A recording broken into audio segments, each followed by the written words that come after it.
नमस्ते। मेरे साथ फिर से अशोक वानखेड़े साहब हमारी साप्ताहिक बातचीत के लिए। अशोक भाई, आज एक जब हम और आप ये कर रहे हैं, देश में सबसे बड़ा एक निर्णय, मैं इसलिए उस बड़े निर्णय को कह रहा हूँ, देश के हालात में कैबिनेट ने कास्ट सेंसस को कहा है कि अगला जो भी जनगणना होनी है, जो ऑलरेडी लेट है, उसमें जात जनगणना भी होगी। और ये एक बड़ा निर्णय है, और ये हमको और आपको पता है कि ये बड़ा निर्णय की एक बड़ी कॉस्ट दी है, क्योंकि अगर वो पहलगाम हमला नहीं होता, अगर सरकार प्रेशर में नहीं आई होती, तो वो इसको अभी भी नहीं मानती, क्योंकि उसको लग रहा है, सरकार तो सारा चुनाव से देखती है, उसको लग रहा है बिहार चुनाव हाथ से निकला जा रहा है, इसलिए शायद वो, लेकिन वो अपनी तरफ रखे एक अच्छा निर्णय। देखिए आनंद जी, मैं एक बात कहूं, मैंने एक कहानी शायद आपके पास भी सुनाई थी कि आग कैसी बुझाई जाती है। जब तेल के कुएं में आग लगती है तो उसको बुझाने के लिए पानी या फोम नहीं यूज होता। वो आग के कुएं में, जहाँ एपिसेंटर होता है आग का, तेल के कुएं में, वहां एक बम विस्फोट किया जाता है ताकि आसपास का 100 मीटर के रेडियस का ऑक्सीजन कट ऑफ हो और कुआं बुझता है। देश में बहुत सारे प्रॉब्लम थे, खासकर वक्फ बोर्ड का इशू जिस हिसाब से सर्वोच्च न्यायालय में हैंडल हुआ था, उसमें सर्वोच्च न्यायालय पे से कुछ कड़ा विरोध दिखाई दे रहा था। उसके बाद एक नफरती गैंग को छू कर दिया गया जो सर्वोच्च न्यायालय को ही गाली देने लगे। हिंदू मुसलमान इतने लेवल पे करने का प्रयास किया गया। उधर संघ अड़ा हुआ था अध्यक्ष पद को लेके, वो मामला गले में पड़ा हुआ था। बाकी बिहार में जो राजनीति डेवलप हो रही थी, वो जिस हिसाब से एग्रेशन कांग्रेस दिखा रहा था, कई जगह से सरकार कॉर्नर दी थी। बाकी महंगाई, बेरोजगारी, ये तो ये परंपरा मतलब ये तो इनकी तो जिक्र ही नहीं करना चाहिए, वो लगातार हो ही रहे। एकाएक पहलगाम हो गया, सारे इशू पीछे रह गए। पहलगाम में एक ही इशू सामने आया, हिंदू पूछ पूछ के मारा।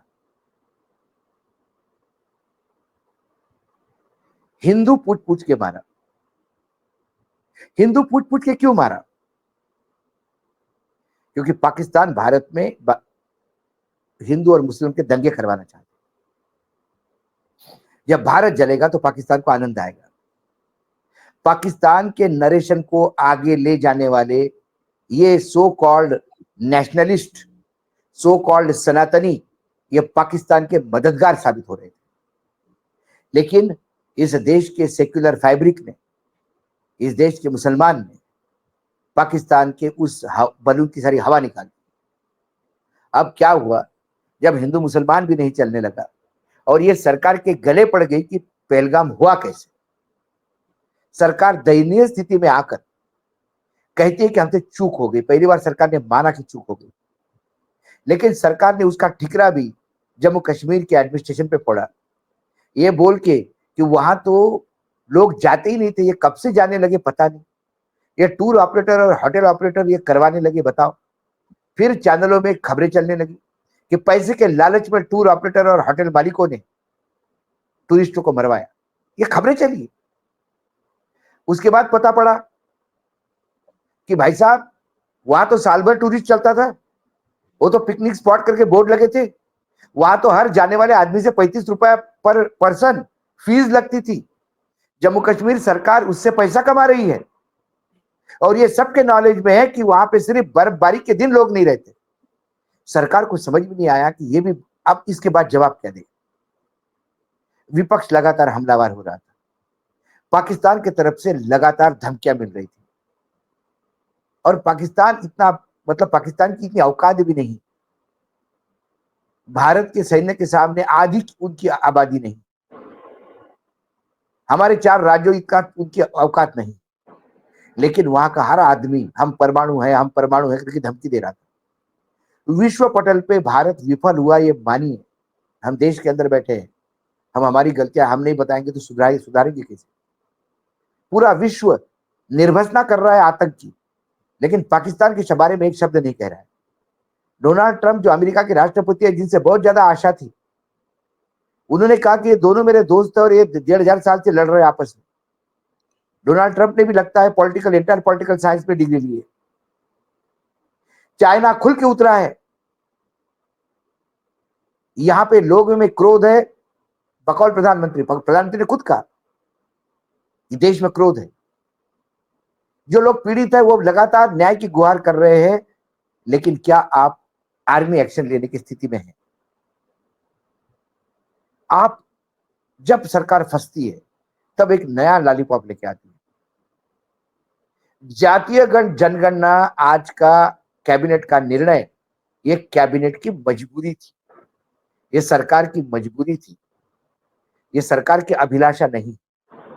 क्योंकि जिस जातिगत जनगणना को आदरणीय प्रधानमंत्री नरेंद्र मोदी जी चुनाव के दौरान पाप कह रहे थे कि जातियों में बांटने का पाप कर रहे हैं, अनुराग ठाकुर पार्लियामेंट के अंदर बोलता है जातिगत जनगणना मानने वालों को अपनी जाति का पता नहीं। आनंद जी, जाति का पता नहीं का मायने बहुत बड़े होते हैं। ये बहुत बड़ी गाली है, घिनौनी। क्योंकि राहुल गांधी ने उसी पटल पर जातिगत जनगणना की मांग की थी और कहा था कि हम किसी भी हालत में करके रहेंगे। जब उन्होंने बोला कि मांगने वाले को जाति का पता नहीं है, तो जाति आदमी को अपने पिता से मिलती। पितृमुखी समाज है हमारा, और यदि मेरे पिता मुझे जाति का पता नहीं, इसका मतलब मुझे पिता का पता नहीं, इसका मतलब मैं कौन सी औलाद हो गया। एक घिनौनी गाली है। पार्लियामेंट में गालियां तक बकी इन्होंने, क्योंकि ये नहीं चाहते कि जातिगत जनगणना हो। अब जब जातिगत जनगणना की तो इन्होंने फिर कांग्रेस को घेरने का प्रयास किया, ये बोल के कि 1947 से लेकर आज तक क्यों नहीं की। उन्होंने क्यों नहीं की वो छोड़िए, जब उन्होंने की तो आपने गाली क्यों दी? सवाल ये है, आपने साथ क्यों नहीं दिया? आपने क्यों कहा? नीतीश कुमार के खिलाफ कोर्ट में कौन चला गया था बिहार में? जब नीतीश आरजेडी और कांग्रेस की सरकार थी, जेडीयू आरजेडी और कांग्रेस की सरकार थी बिहार में, इन्होंने जातिगत जनगणना की। यदि जनता दल यूनाइटेड और बीजेपी होते तो जातिगत जनगणना वहां पे भी नहीं हुई। कर्नाटक में हुई, तेलंगाना में हुई, कांग्रेस ने जहां जहां अपनी सरकारें वहां करवाई। भाजपा ने क्यों नहीं की? भाजपा बोल सकती थी कि जब होगी तब देखेंगे, लेकिन भाजपा ने जातिगत जनगणना के खिलाफ फ्रंट खोला। सर्वोच्च न्यायालय ने आज पूछना चाहिए कि हमारा इतना समय बर्बाद क्यों किया आपने? बिहार के उस सर्वे को लेके जब आप सुप्रीम कोर्ट गए, 1 साल तक ये केस चला। सर्वोच्च न्यायालय का कीमती समय वेस्ट किया, क्योंकि आखिर में तो आपने भी जातिगत जनगणना अनाउंस कर दी। जब आपको करनी ही थी तो फिर नीतीश कुमार को विरोध क्यों किया? ऐसे कई है, लेकिन मामला यहां तक रुकता नहीं। मुझे डर है कि कहीं जातिगत जनगणना का हश्र महिला आरक्षण बिल जैसा नहीं हो जाए। महिला आरक्षण बिल तो पास किया, पूरे देश को एक छुंछुरा थमा दिया, और पूरा गोदी मीडिया से लेके तब तक एक क्रांतिकारी कदम। अब महिला आरक्षण देंगे कब, ये किसी के बाप को पता नहीं, अभी तक नहीं पता, और कोई बताने की स्थिति में नहीं। वन नेशन वन इलेक्शन, ये जातिगत जनगणना की सिवा हो नहीं सकता, क्योंकि जब तक जातिगत जनगणना नहीं होगी तब तक परिसीमन नहीं होगा, तब तक वन नेशन वन इलेक्शन नहीं होगा। और जब आपको जनगणना करनी है तो जातिगत जनगणना आपकी मजबूरी हो गई है, क्योंकि ऐसे विकट समय यदि पूरे राष्ट्र का फोकस चेंज करना है आपको डिस्कशन का, तो आप नरेशन एक सेट कर दिया कि जातिगत जनगणना करके नरेंद्र मोदी पिछड़ों के, दलितों के, ओबीसी के मसीहा बन गए। और कांग्रेस ने इतने दिनों तक जिनको दबा के रखा था, अब मोदी जी ने एक उनको ऐसा हाथ में टूल दे दिया जिससे उनका उत्थान होगा। ये कहने में जरा भी शर्म नहीं आएगी इन लोगों को। ये लोग कसे उस बात को याद नहीं करेंगे उन्होंने जाति जनगणना को पाप कहा था। उन्होंने राहुल गांधी की खिल्ली उड़ाई थी, जातिगत जनगणना के खिलाफ कोर्ट में गए थे, सर्वोच्च न्यायालय तक। इस बात का कोई चैनल जिक्र नहीं करेगा। सुबह से शाम तक एक नया नरेशन, क्योंकि जातिगत जनगणना क्या डिसीजन लिया, वो कैसी होगी, कब होगी, ये बताने के बजाय अश्विनी वैष्णव ये बता रहे थे कि कांग्रेस ने अभी तक क्यों नहीं किया जो हम कर रहे हैं। फिर इनको छुपने के लिए जवाहरलाल नेहरू और कांग्रेस ही चाहिए, क्योंकि इनके तो अपने कुछ काम नहीं। जी जी अशोक भाई, मैं एक चीज पे और आ जाऊं, क्योंकि वो देखिए वो रिलेटेड है, मैंने जानबूझ के उससे नहीं, क्योंकि पूरा ये करीब करीब अब तय है कि इसमें पाकिस्तान का हाथ है, इसको करीब करीब तय है। हाँ, अब वो नहीं, अब उस करीब, देखिए पाकिस्तान का हाथ है, ये करीब करीब तय नहीं है, ये घोषित है। जी। पाकिस्तान से अब ऑपरेट करने वाले आतंकी संगठन ने इसका जिम्मेदारी ली है। मूसा इसका मास्टरमाइंड है, ये डिटेक्ट हुआ है। जी। और नहीं, मैं ये कह रहा हूं कि जो वर्तमान पाकिस्तान का नेतृत्व है वो इसमें पूरी तरह से लिप्त है। अब आपको मेजर डिसीजन ये लेना है कि आपकी तरफ से दो चीजें होनी है। आपकी तरफ से ये चूक कैसे हुई और कौन रिस्पॉन्सिबल है उस चूक के लिए, नंबर एक। और नंबर दो, आप ये पानी आनी रोकना नहीं, आप इसको पाकिस्तान को वो सबक कब सिखाएंगे जिससे पाकिस्तान दोबारा हिम्मत ना करे ये करने की। 71 सवाल में एक वो सबक है, सिखाया, 71 में एक सबक सिखाया गया था अशोक भाई, और फिर 30 से 35 साल तक हमारा वो बिल्कुल महफूज चुप रहा रहे था, थे, किसी ने। शांत रहे थे। जी। हाँ, जी, तो मैं उस क्या पे है, आपकी देखिए एक टिप्पणी चाहूंगा। देखिए देखिए सीधी बात है, जो बादल गड़गड़, जब बादल आवाज करते हो बरसते नहीं, है ना। हमारे यहाँ हवाबाजी बहुत होती है, ईंट का जवाब पत्थर से देंगे, कुछ करेंगे, कुछ नहीं करना था। हमास ने इजराइल के साथ किया, इजराइल ने हमास के साथ किया, उन्हें किसी का इंतजार नहीं किया। 2 मिनट का काम था ये। यदि वो पूरे तैयारी के साथ बैठे हैं, आप देखिए पहलगाम होने के बाद एकाएक, पहलगाम जैसे ही हुआ बॉर्डर पे लोग आ गए, पूरी बॉर्डर पे पुलिस बढ़ गई, चाइना बीच में बोलने आ गया, वहां से तुर्की से आर्म सप्लाई होने लगी। ये क्या एक दिन का तो नहीं ना, ये प्री प्लान था। उनको मालूम था कि इतने लोग मारने पे जाएंगे। सवाल है कि उनका ये प्री प्लान सक्सेस कैसा हुआ, हमारी चूक कहां हुई। आप कहते हैं कि दो चीजें हैं, हम क्या करेंगे और चूक कहां हुई। हमने पानी रोका, इसका इम्पैक्ट 5 साल बाद पाकिस्तान को भुगतने मिलेगा, अभी तो कुछ नहीं होगा। पानी रोकने के लिए जो बोलते हैं ना, भूखे पैसे मरेंगे पाकिस्तान वाले, ये जितने भी एंकर और एंकर नहीं आए हैं, इनको लिटा दो नदी में, वहां पे अपने शरीर में लेट लेट के पानी रोको। पाकिस्तान ने क्या किया, हवाई मार्ग बंद कर दिया, हमारी एविएशन कंपनी पर परेशानी में आ गई, उन्हें सीधा बिजनेस बंद कर दिया। आपने वीजा रद्द किया, उनने वीजा रद्द किया, आप निकाल रहे हो वो निकाल रहे, वो तो बराबरी का हो गया हिसाब। लेकिन उन्होंने शिमला अकॉर्ड कैंसिल कर दिया। शिमला अकॉर्ड कैंसिल होने से तीसरी पार्टी बीच में आने का जगह निर्माण हो गई, और उसके बाद ही चाइना उतरा। और चाइना ने कहा कि पाकिस्तान पे यदि कुछ आता है तो हम पाकिस्तान के साथ खड़े हैं। एक विश्व में देश अभी तक नहीं हुआ कि जो कहे कि आप पाकिस्तान के साथ आप कुछ भी करो, हम तुम्हारे साथ खड़े हैं। निर्वचन आतंकी सब करते हैं, लेकिन पाकिस्तान को कोसने का काम कोई नहीं करता। इसलिए जनरल राय चौधरी जो आर्मी के जनरल रहे, उन्होंने कलकत्ता में एक इंटरव्यू में कहा कि ईंट का जवाब पत्थर से ही देना पड़ेगा, आपको एक्शन लेनी होगी, लेकिन उसके साथ कूटनीति बहुत जरूरी। कूटनीति के लिए पॉलिटिकल माइंड चाहिए, ब्यूरोक्रेटिक माइंड नहीं चलेगा। जयशंकर के भरोसे आप विदेश मंत्रालय नहीं छोड़ सकते। बाबू जिस दिन सरकार चलाने लगे, उस दिन फिर पॉलिटिकल विल पीछे चला जाता है, फिर बाबू ही कंट्रोल करता है, वही बताता है कि ये करो और ये ना करो। फिर प्रधानमंत्री और सरकार और कैबिनेट जो है पूरी रबर स्टैम्प बन जाती है। उसके लिए विल चाहिए। इंदिरा गांधी के पास विल था, उन्होंने पूरे वर्ल्ड में एक सहानुभूति अपने तरफ डेवलप की थी। और उसके बाद जनरल मानेक शाह को जब उन्होंने कहा, मानेक शाह की किताब में लिखा हुआ है ये सब कि हमको पाकिस्तान पे अटैक करना पड़े, तो जनरल मानेक शाह ने कहा कि अभी आर्मी तैयार नहीं है, बरसात के दिन है। वो जनरल मानेक शाह के भरोसे रहती कि चलो बच्चा ठीक है, आप कह रहे हो तो फिर आप 2 महीने बात करेंगे, 8 महीने बात करेंगे, तो फिर खत्म हो गया था, मामला ही खत्म हो गया था। इसको बोलते पॉलिटिकल विल। उन्होंने कहा कि no general, you have to do it, how do it is your problem,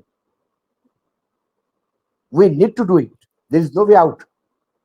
और फिर हुआ, इतिहास लिखा गया, पाकिस्तान के 2 टुकड़े हुए।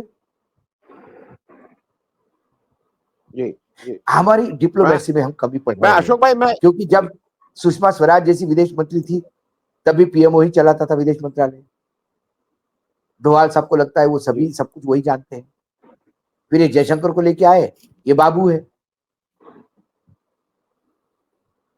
ये बाबूगिरी में मस्त है। जी। जिस अटल बिहारी वाजपेयी जैसे लोग विदेश मंत्रालय संभाल चुके हैं, वहां कोई स्टॉलवर्ट चाहिए था। और भाजपा में है, ऐसा नहीं है, मैं ये नहीं कहता हूं कि भाजपा बैंकरप्सी है, भाजपा में एक से एक लोग पड़े हैं साहब, लेकिन उनको पूछेगा कौन? क्योंकि वर्तमान में तो सिर्फ रबर स्टैम्प चाहिए, हाँ में हाँ मिलाने वाले।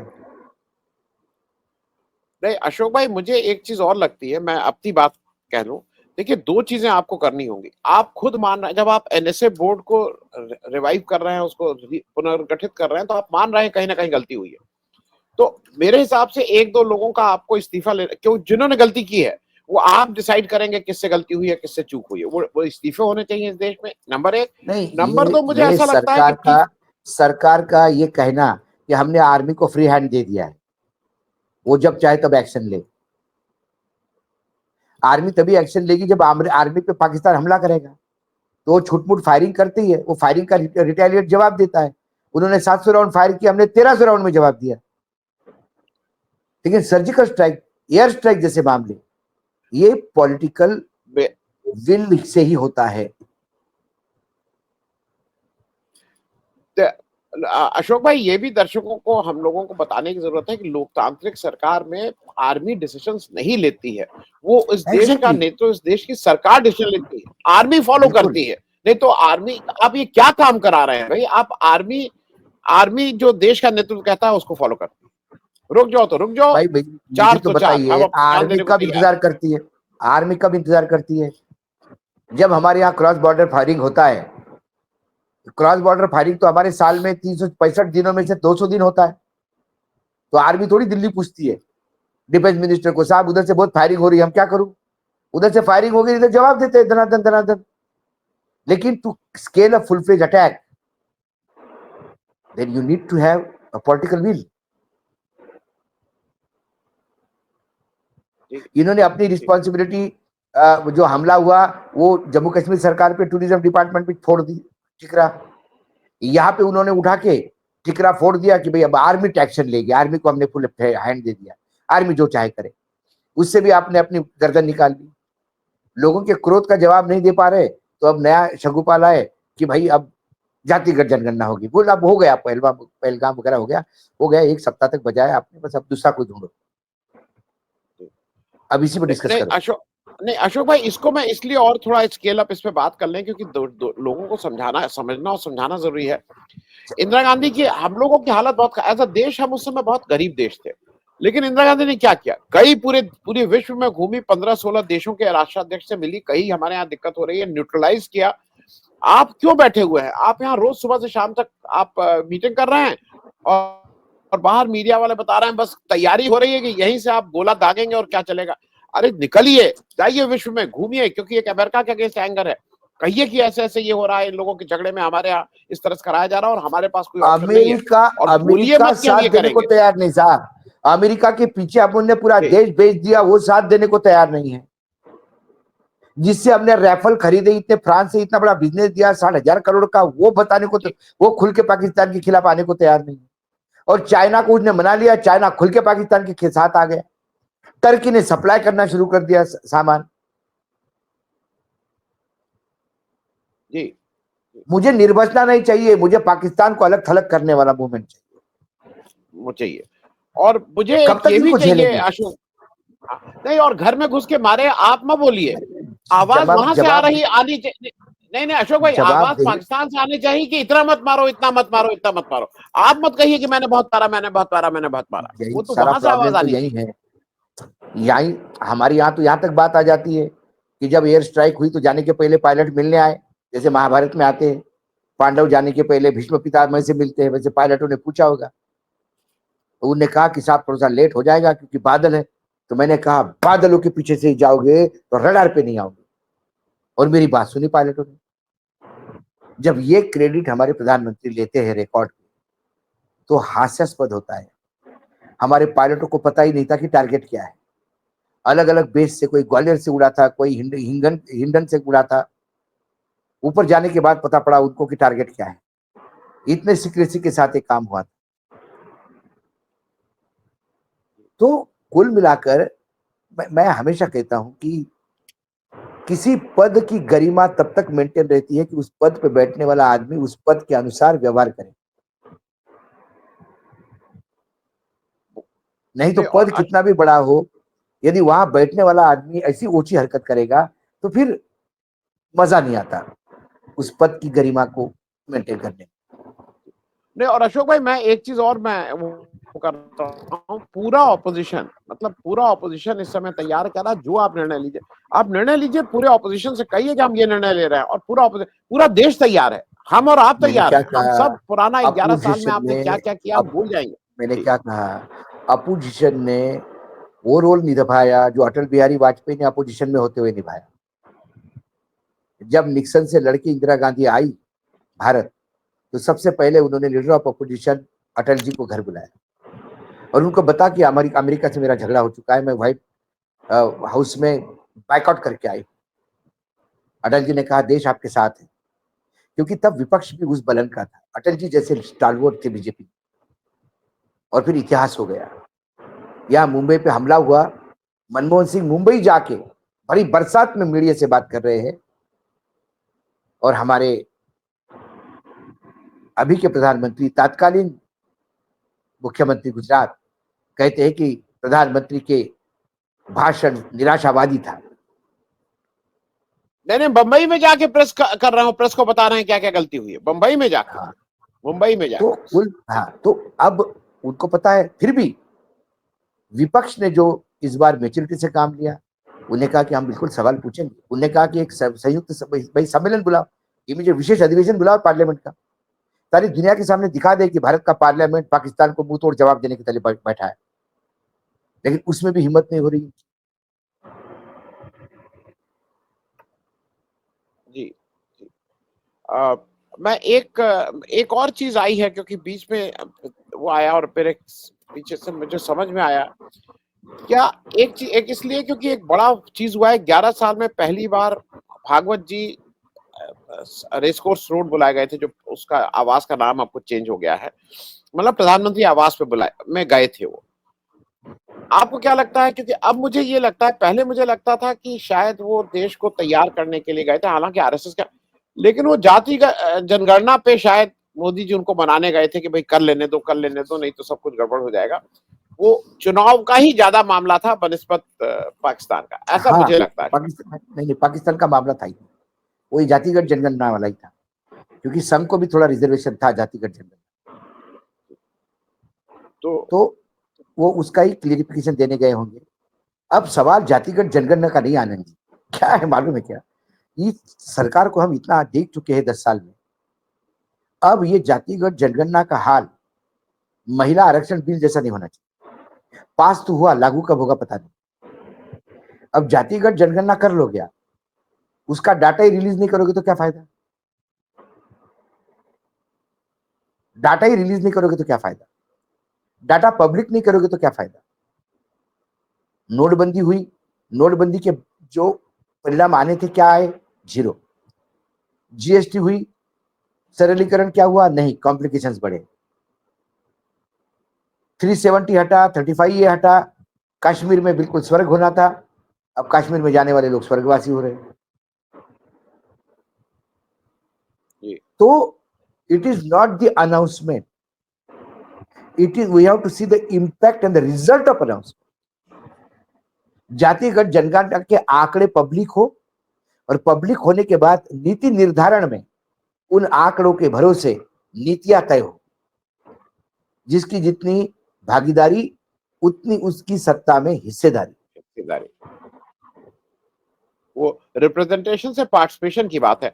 मैं चलते चलते बिल्कुल। अशोक भाई अशोक भाई एक चीज मैं इसलिए कह दे रहा हूँ क्योंकि वो भी एक आवश्यक है।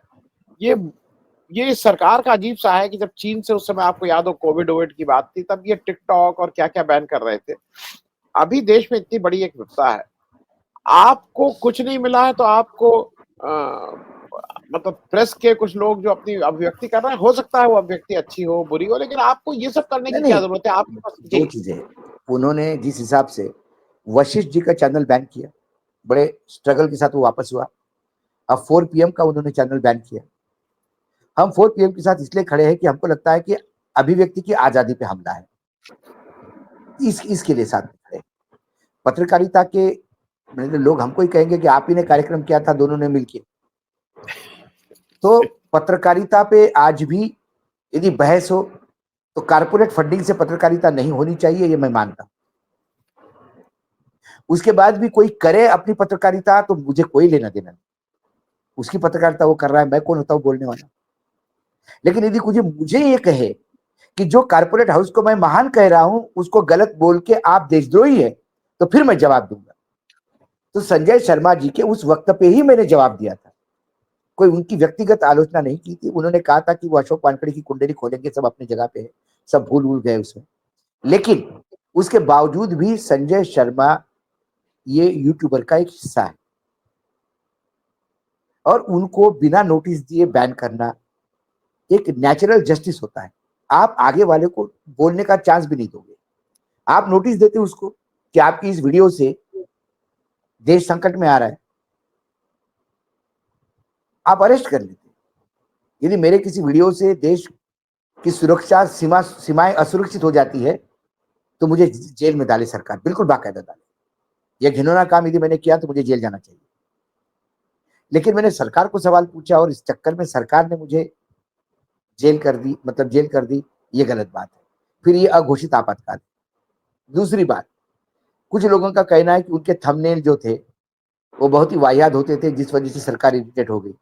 तो उसके लिए भी आप कोर्ट जा सकते हो, आप कोर्ट जा सकते हो, उस चैनल को कोर्ट के ऑर्डर से बंद करवा सकते हो कि ये गलत इंफॉर्मेशन स्प्रेड कर रहे हैं।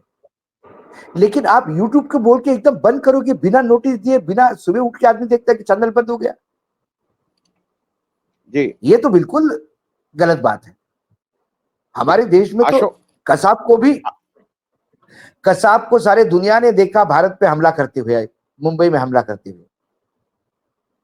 लेकिन कसाब को फांसी देने के पहले भी पूरा लीगल बैटल चला, उसको भी सुनने का मौका दिया गया जज ने। हमारे यहाँ याकूब को फांसी देने के पहले रात को भी कोर्ट खुला। तुम्हें और भी लगता है कि तुम्हारे पास कुछ है तो बोलो, न्याय होगा। लेकिन रात को 2 बजे सुनने के बाद भी कोर्ट ने कहा कि आप वही रिपीट कर रहे हैं, आपके पास नया पॉइंट कोई नहीं है जिससे आपकी फांसी रोकी जाए। तो ये तो हमारा देश का संविधान है, ये देश इसके लिए गर्व करता है। तो इस देश के एक चैनल को आप बिना सुने बैन कर देंगे, ये लोकतंत्र नहीं, ये लोकतंत्र व्यवस्था नहीं, ये अघोषित आपातकाल है, मैं बोलता हूँ। फिर इंदिरा गांधी में और आपने फर्क क्या है? नहीं, इंदिरा गांधी तो घोषित कह के करती थी। देखिए फर्क यही है कि वो कहती थी आपातकाल लग गया, अब आप ये नहीं कर सकते। अशोक भाई मैं सिर्फ एक चीज जोड़ दूं और उस पर आप कंक्लूड कर दीजिएगा। आज की तारीख में भाई सार्वजनिक रूप से हम और आप कह रहे हैं, अगर गोदी मीडिया का जो सबसे बिका हुआ पत्रकार भी है उसके साथ भी अगर ये होगा तो हम उसके साथ खड़े होंगे, उसके साथ भी हम खड़े होंगे। देखिए शाहीन बाग में कुछ पत्रकारों को हुट करके खदेड़ा गया।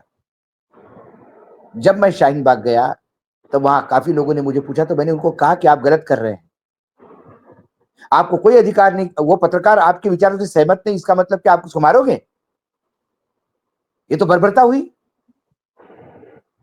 जी। और मैंने बोला आपको बोल रहा है चैनल पे मत सुनिए उसको। और दूसरी बात है वो नौकरी कर रहा है, उसका घर है, उसको घर पालना पड़ता है, बच्चों की फीस है, माँ बाप है साथ में, और मालिकों ने कहा ऐसा बोलो तो उसको बोलना पड़ता है,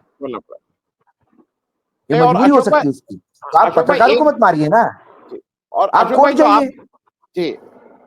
और अशोक भाई चलते चलते मैं एक और चीज, संजय जी को जब ये दिया गया तो उनका एकदम से बंद कर दिया, ये भी नहीं बताया गया है कि किस पर्टिकुलर उससे तुम्हारा बंद किया जा रहा है। भाई उसको तो एक मेल आया शायद यूट्यूब से, on the orders of government of India under section so and so your channel has been blocked, खत्म। Well, why did government of India give order? On what ground? And which particular episode has violated that order, that has to be said. आपने किस सजा आपको बोलेगा आपको फांसी दी जाएगी, अरे भाई किस लिए, किसको मारा, मरने वाले को? ये भाई ये तो बताइए मुझे, सजा क्यों मिल रही है? नहीं, और किसको मारा है? हाँ, इसी को किसको मारा? नेचुरल जस्टिस कहते हैं, इसी को नेचुरल जस्टिस कहते हैं, उसको भी आप तोड़ रहे हैं।